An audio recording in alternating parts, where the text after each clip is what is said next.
Hey, alright, so we're sitting out in the, we're sitting out in the woods right now. We had a meeting, but it got rescheduled till tomorrow, which is fine.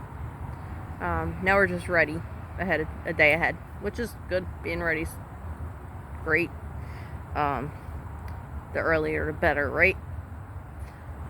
Anyway, good news. I actually, got hired at another place for more money than the original job that I was going for, so that's awesome.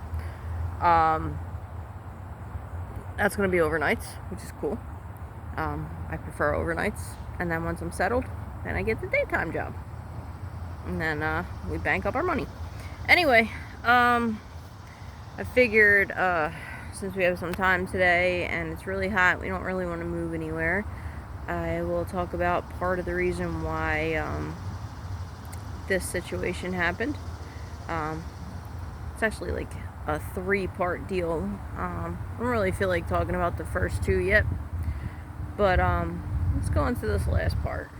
So I'm not going to mention anybody's direct names or who they are, but let's just say this is a person very close to me, or at least I thought we were very close, and I thought they actually cared about me. Realized very quickly that wasn't the case. So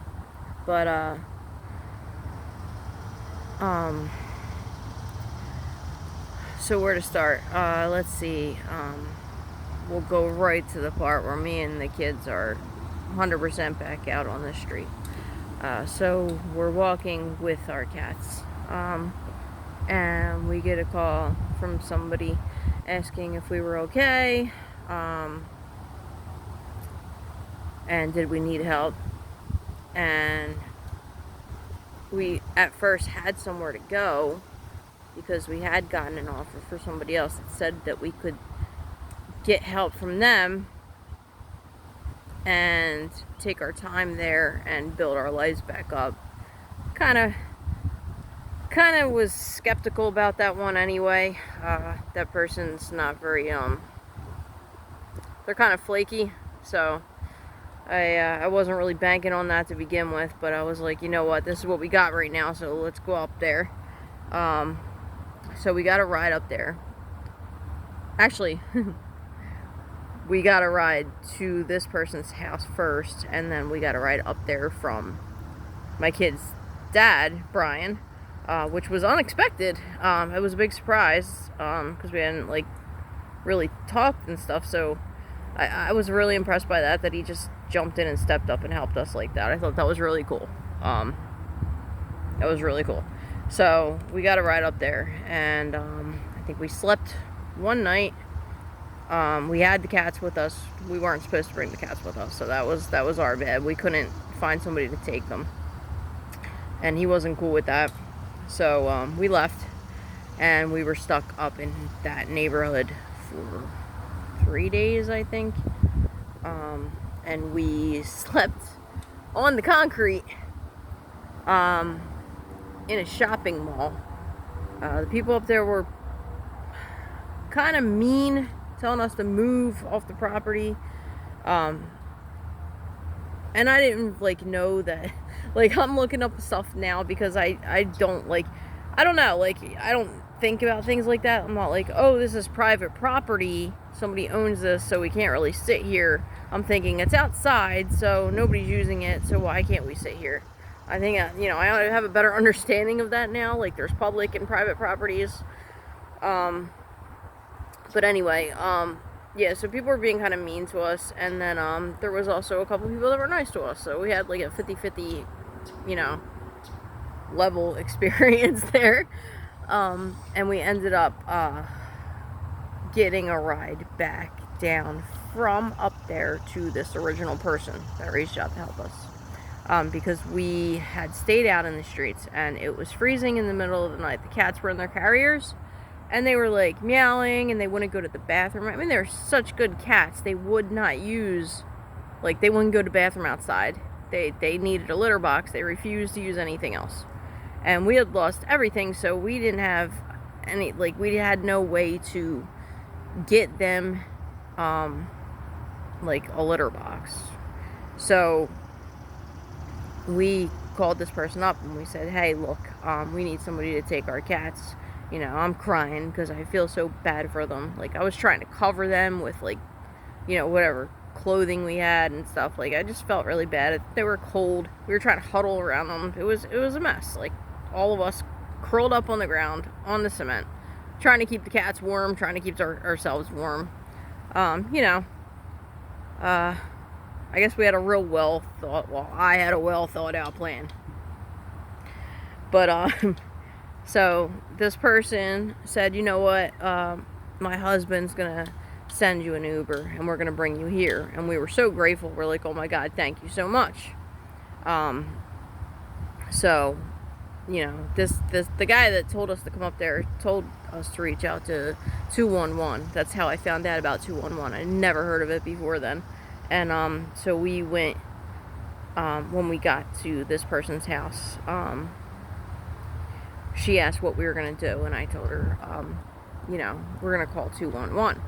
And I looked up, you know, information on, you know, how it works and how long it usually takes, and it said that it takes a while for somebody to get in touch with you, and it does. I'm not going to lie. Basically what 211 is it's like a hub. It's like at the center of a lot of information, and once you get in touch with somebody there, they can send you out to resources to other people that can help you. So what happens is once you get in touch with the person at 211, then you can get further assistance, but you have to get in touch with the person at 211 first. So we were calling and leaving messages and not getting in touch with people. Also, we had an email. We were sending emails and we were not getting in touch with people. And then once we did start getting in touch with them, it was like phone tag back and forth. Anyway, this website did tell me that, and it said it would take about a month. I told her that. And she's like, well, what are you going to do? And I was like, I guess we're just going to make the calls and go back out on the street. And she's like, no, stay here and wait till you get in touch with somebody. It's fine. So we finally got in touch with somebody. And because we were in a different, is it a borough, or we were in a different county at her house than the place that we had got evicted from. So he said, because we were in a different county, we had to go back to that county to get his assistance. So we had to actually, like, walk to that county. And I didn't know, like, the public transportation out there or anything. So what I did was find, like, and I had no money for public transportation either at the time. So I found the route, walking distance, and I was in really bad shape, health-wise. Without going deep into the first part of this story, I had a nervous breakdown, and during that time period, I didn't move for like 6 months. So my health declined, like, pretty bad. Probably a lot worse than I actually looked. Like, I think I looked a lot better than I felt. But it was hard for me to walk. I was doing like 20 steps to 30, I don't know, like 30 seconds. Put it that way. I was walking for 30 seconds, and then I would have to sit down for like 5 minutes. And that was a constant thing. Like, I could not do more than that. And it was hot too, so the heat was adding to it. I don't know what was wrong with me. I never got to the doctors. That's my fault. Don't like going to the hospital. Don't like going to the doctors. And honestly, I'm going to say I was afraid to find out what was wrong with me because I thought I might have cancer. I felt like I was dying. I was worried, and I didn't want to know. Anyway, that walk took us 9 hours total. The guy gave us a cart full of food, and we brought it all the way back to her house. And he had us sign up for a waiting list for a shelter, which was cool. Like, we didn't know how long it was going to take. He said, we're on the waiting list now. We just basically have to wait for the call, and then we'll go from there. And we thanked him, and he said, you know, let me know if you need anything. And we went on our merry way. So we get back to her house, and we tell her what's going on, and she said, what are you going to do? And we tell her, you know, we're on a waiting list for a shelter now. So now it's basically a waiting game. We have to wait for the call. And what we're going to do is go to the shelter, find jobs, and then just save up our money and go into the shelter. I mean, from the shelter. Go into the shelter, save up our money, and go from there. And she said, don't go into the shelter. Stay here with me. Take as long as you need and stay here. Don't worry about it. And I was like, I don't know how long that's going to take. You don't, like, that might take a really long time. I don't think that's a good idea. Straight up said that to her. And she said, no, don't worry. You can stay here. Stay here for free and we'll be fine. Take as long as you need. At first, we said no. And she insisted. In fact, she insisted again. My one kid was there with me. She was very adamant about us staying there for free, and taking our time and getting back on our feet. Because that's what people, well, I can't say why, because I don't want to give out any specific details on YouTube, but she was very adamant about us staying there instead of going to the shelter. So instead of going into the shelter, that's what we did. We settled in and we started looking for jobs immediately. Right after that, I got really sick. Like deathly ill for a couple months. I mean, like, I couldn't get far from a bathroom. Like, it was bad. And there's some things I don't want to say, but I got really sick. At the time, we didn't have jobs, so I was getting food money on a food card, and we were letting her use that card on her grocery list to order food for everybody. The problem is she was getting food for the house to make meals, and she cooked one meal a day. She did have food in her garage that she said we could eat, but it was weird. Like, we were allowed to eat it, but then when we went out there, she would stand there and watch us take it, and it made us very uncomfortable. And then she would tell us what we could eat out of her pantry or out of the refrigerator. She would say, this is going to expire, so you can have that. Or, I got this on sale, so you guys can eat that. I mean, we were giving her money for food, but she was telling us what we needed to eat. Like, we didn't have a choice. And I get we were homeless and staying in her house, but we were out on the streets for 3 days, and this was also our money. And we appreciated what she was doing for us. But we didn't like being told that we could only eat certain things, and it really felt like we weren't allowed to eat, and we honestly started, like, really starving there. At the same time, her son was eating 10 meals a day. We were watching him do it. We told her about it, and she said that's not true. He eats like a bird. We're like, no, we've been watching him eat full meals. A lot of it, and we're not eating, because we got worried they thought we were eating all our food. We were worried about that, and we saw how much food he was eating. We just wanted her to make sure, like, to let her know that we weren't eating all that food. So we started writing it down. We were writing it down, and honestly, we were only eating like a meal and a snack a day. I lost 60 pounds in a couple months. 60. Which is pretty, and it was rapid. Like, it came off really fast. My other kid also lost a lot of weight. We were all started feeling really sick all the time.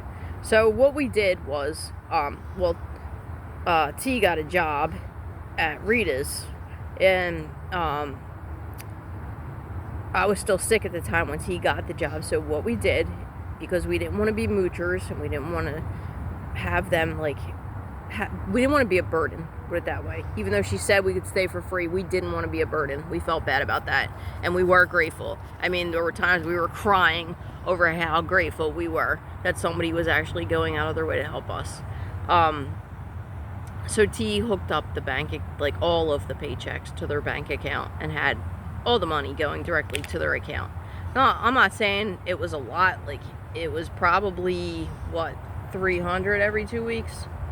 But she came to us at some point and said that the water bill was 500 and there were 10 people living in her house, and she was giving us a hard time about it. So if we were giving her $600 a month, that means we already had paid the water bill for the entire household with that money and then some. And we were only using water and electric. We weren't using any supplies. We were paying for all of our own stuff. Like, we weren't using her stuff. We stopped using all of her stuff. We had our own food card, and it was $200, and we were making that stretch for a month for 3 people, and we were not touching her food at all. And we were not using her supplies. We were buying all that stuff with T's tips, and then as soon as I felt better, I immediately got a job as well. At first, I had no bus money, so what I was doing was I was walking 2.5 hours to get to an overnight job, which was overnight stocking, which is like heavy lifting and stuff, and you're on your feet the entire shift, non-stop movement, and then walking home for 2.5 hours not every single day. I had 2 days off, but I would sleep those 2 days because I was exhausted. But I had nasty blisters on my feet. I was so tired. I was running myself into the ground. And that's what I did because I had to. And then once I could afford a bus pass, I got a bus pass and I started taking the bus. But it was a couple weeks before that even happened. So we did that. We slowly climbed up to this spot with the money that we were making. And I could hear her talking about us on the phone to people. Talking mad, just making shit up, first of all, and trashing us. Now, she was complaining about the litter box because we had 2 cats. When we got there, we had no money. We had nothing. So she gave us a litter box to use. She gave us litter to use. It was some some pellets or whatever, but never gave us anything to change it. And we had no money, and she didn't offer to change it. So the cats kept going to the bathroom in it, and it smelled because there's 2 cats and there's only pellets in there, and it wasn't getting changed. It's cats, it's litter, it smells like cat pee. So she was saying it smelled bad but not telling us about it, but we could hear her trashing us on the phone to people. So that was upsetting because I didn't think she was that kind of person. I didn't think she did things like that. She never once came to me, and that was the beginning of issues we started having there, because she wouldn't come and say anything. Like, she never said anything to us about anything. We heard her trashing us upstairs to somebody else that was also a very close person to us, and that person was also saying things about us, and it, like, she was making it sound like we were mooching off of her and taking advantage and like being messy. And here's the thing about the space that she gave us to stay in. It's a basement. Like I said, at the time, we would have taken anything. We were grateful. But it flooded, and she knew that, and she told us that. I mean, she had told me that before I even came there. The first thing we noticed when we got down there was that there was mushrooms growing on the floor. Mushrooms growing out the rug on the floor in the basement. She came down and sprayed it like it wasn't a big deal, but that should have been an indication of how moist it was down there. It was very moist, which is not a livable condition. Every time it rained, it flooded, but it flooded in a different spot. So the room was wet most of the time. Now, we only had 2 carts to our name.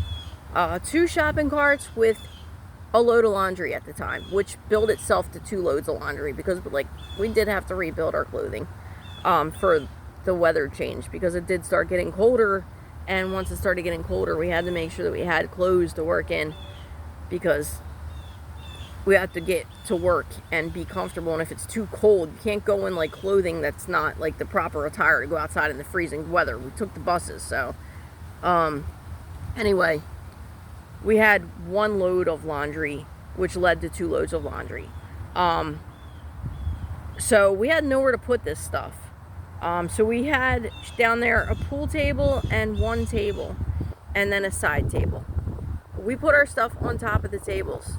And then because we weren't using her food and she was being weird and standing in front of everything upstairs and making it very uncomfortable to use it, like the coffee maker, she would stand in front of the coffee maker for 3 hours. 3 hours on her phone, and made it like really uncomfortable to get coffee.